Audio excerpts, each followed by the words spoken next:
Hey, what's up everyone? It's eDragTCG bringing you another video. A common thing I hear my friends say is, how do you have so many cards? When I play Blackbeard, I always run out of cards in my hand. More often, I find that this is because they suck at using leader ability. Today we'll be discussing leaders in OP16 that I think are going to be very strong, or will get additional support that you will need to know when to start turning off leaders.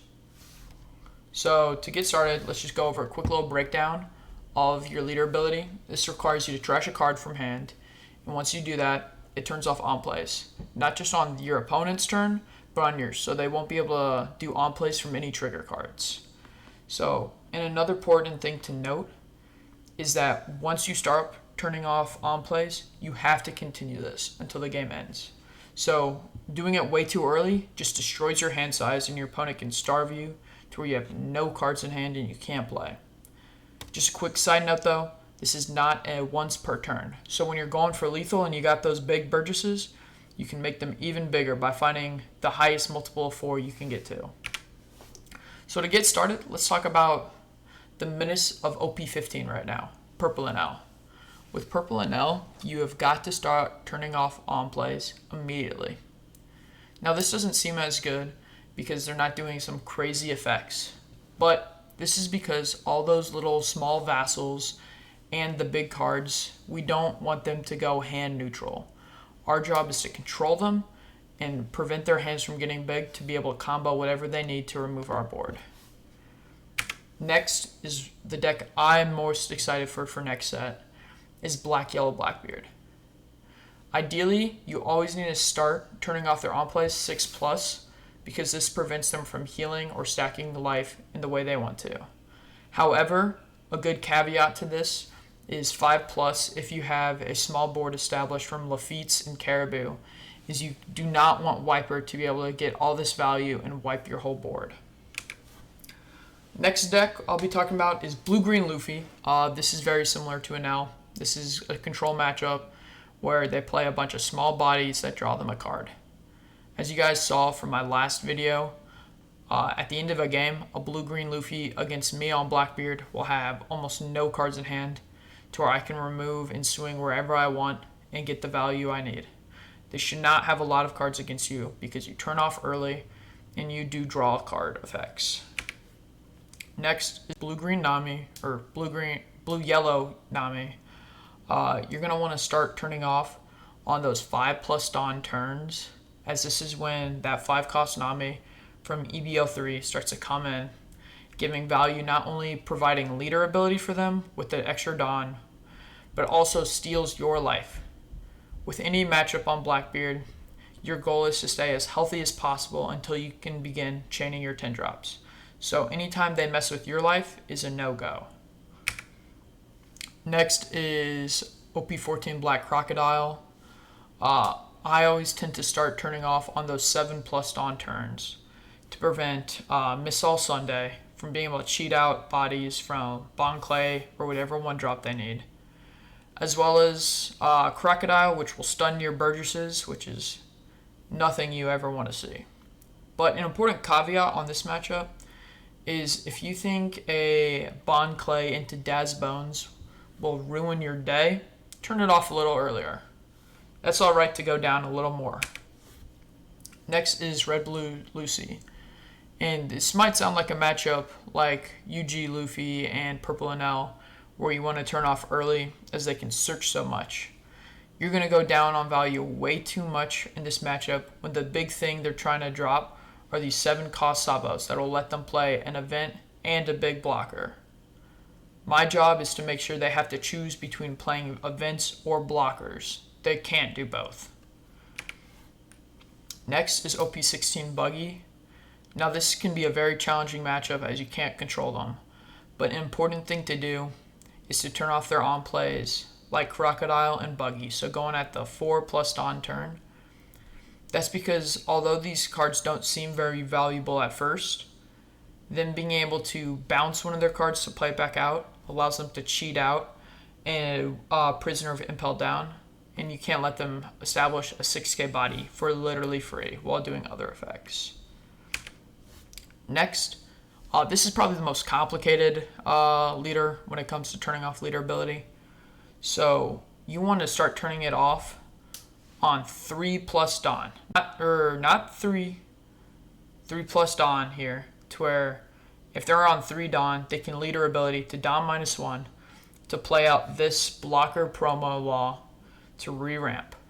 You want to stop that on 3. On 4, you can let it happen because it does not affect anything in the game. But if you're on 3 and you turn off, they have to decide if they want the leader ability to establish this body, because that means the following turn they'll be going into 4, which means they cannot play Rosie and Law for that turn. But on 4, if they do this, they will still get down to 3, and 3 turns into 5 Don minus Rosie Law. So don't turn off on 4, only 3 and then 5 plus. Next deck is OP16 Black Yamato. This deck's whole loss is from all of its aggression coming from lots of on plays.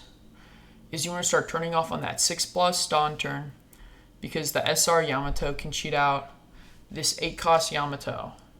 This 8 cost Yamato lets them re-grab that Yamato they put in trash and play out a 2 body. You don't want them to be able to cycle, and when you're at 9 dawn turn, this Momonosuke is a bad card, but it's part of their game plan, so they don't have other high-end, top-end cards. We are preventing them from establishing trash, and we are preventing them from re-grabbing things from trash. Next is Sky Luffy or OP15 Yellow Luffy.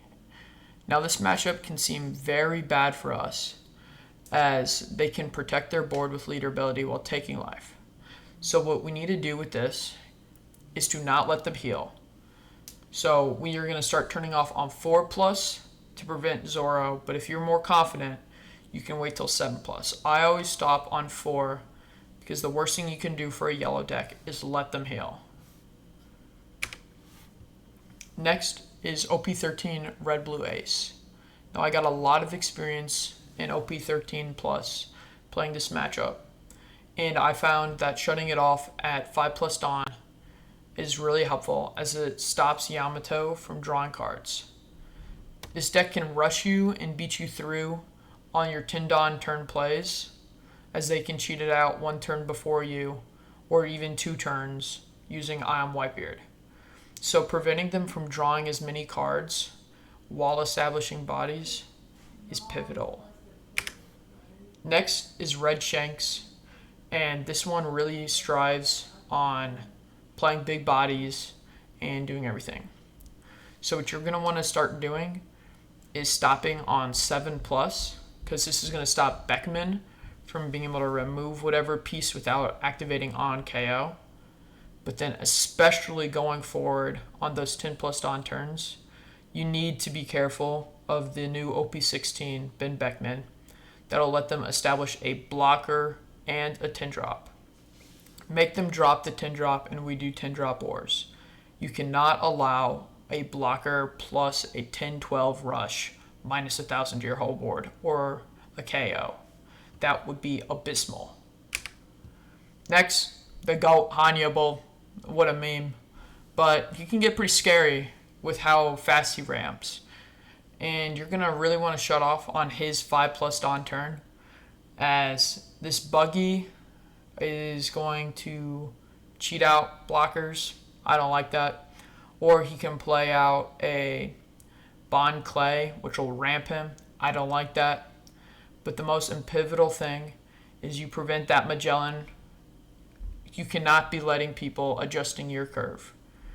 If you're going against Hannibal, he's going to try to adjust your curve. You need to find your 10s on curve.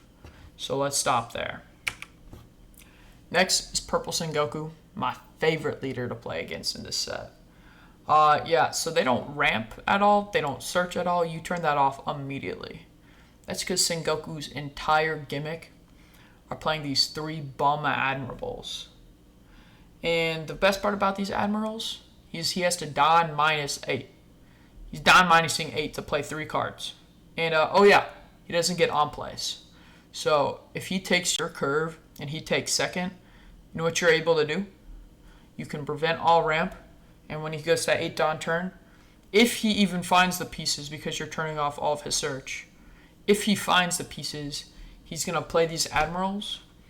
Guess what? He stays at 0 dawn. He doesn't re-ramp. That's what I call a negative value turn. Next is going to be red ace. This is going to be the last one I'm talking about. But red ace, you're going to want to start turning off his on plays on that 8+ dawn turn from what I found. You're going to need to keep as many cards as you can in such an aggro matchup.